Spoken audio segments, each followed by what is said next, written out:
Not everyone is in agreement. That's the problem. That's the problem, David. I mean, not even your side of politics can agree on that. I mean, there's not a small cohort of people on the right that think there shouldn't be any race-based change in the Constitution. So, I mean, I'm just worried. I'm just worried. Yeah, sure. But you had 10 years to do it. And isn't it fair that some in government now point out that, OK, you want to change the Constitution. You also criticise things that are just, based in profound words but no action. Wouldn't that a second referendum just be that?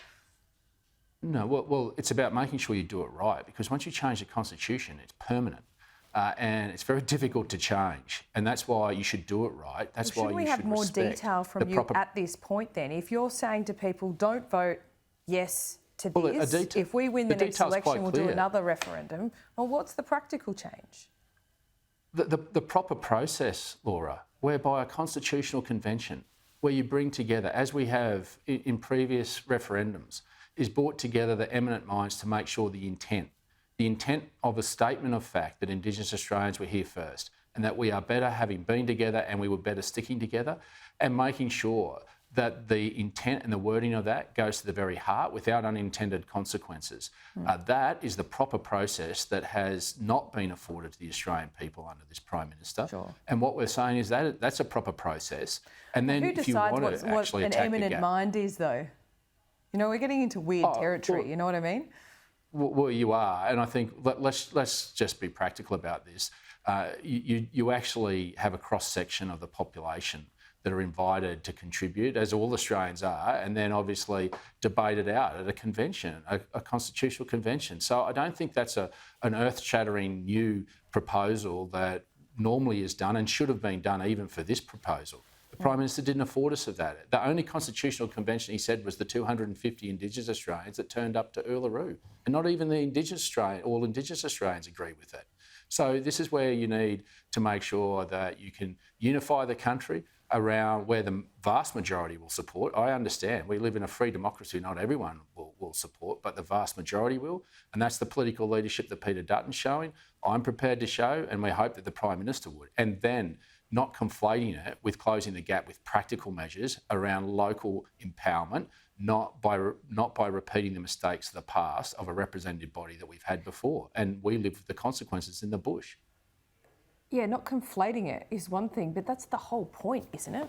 You have this symbolic move, and that's fine. Everyone agrees that that's not enough.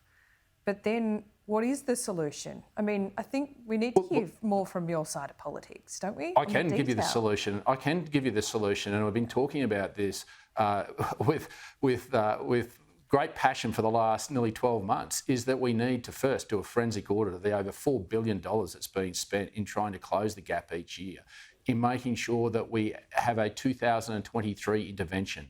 That intervention starts in Canberra with the bureaucracy, getting them out of Canberra and making sure local elders in local communities are empowered. That's how you close the gap, because we know to the postcode. We know to the postcode where the gap hasn't been closed. And what we need to do is empower those local elders with the local community, with the generosity of financial support the Australian taxpayers prepared to provide, to make sure that the program is designed to... If it's that easy. Well, and Laura, to the extent we have, it's not all doom and gloom out there. You know, over 97% of Indigenous children actually go to kindergarten. Over $5 billion was put into Indigenous procurement programs for Indigenous businesses to actually employ over tens of thousands of Indigenous Australians in giving them a head start. And so this is about making sure that we do work and build on what we've been able to achieve, and where we've slipped, that we understand that you actually have to empower the local community. And I've seen it in my own outback communities where they've taken leadership roles, the local elders, and were empowered at a local level, not at a big regional level where their representative covers hundreds of thousands of square kilometres, but in a local little town of 1,000 and 1,200 people. That's how you close the gap. That's how you use common sense, and that's how you make sure that a minister takes control of his bureaucracy or her bureaucracy and sends them out and empowers those local communities, and making sure that there is local solutions with the money that the Australian taxpayer is prepared to spend to close that gap. That's how you close the gap. That's the practical common sense solutions the Nationals have been talking about for nearly 12 months now. Okay, let me quickly ask you about Qantas. Do you think some of these bonuses should be paid to Alan Joyce? We're talking about the millions, millions upon millions. And what about the current CFO who's about to take over the reins of Qantas? Shouldn't Vanessa Hudson be part of the answering of these questions? And perhaps we should get a new vision as to where Qantas is going. Well, look, if I was a Qantas shareholder, I'd be pretty disappointed with what's happened, and particularly when you've got the ACCC looking into some of their actions and the seriousness of them and the potential fines that could be there.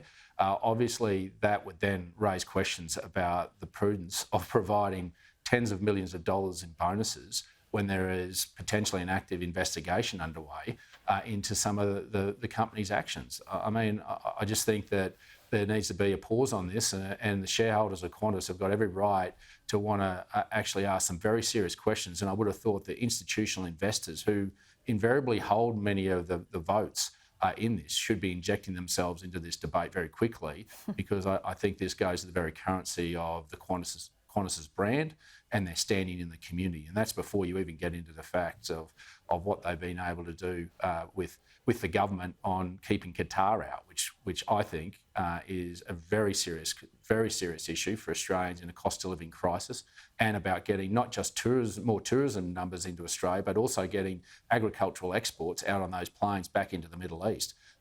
We've got to get some real clear answers from the government on this today. They've been shirking for this. They've had 7 or 8 different reasons for why they've done this, but none of them seem coherent at the moment. Nope, you're right. They don't. Hopefully you can get those answers today. David, good to see you. Thanks so much. Thanks.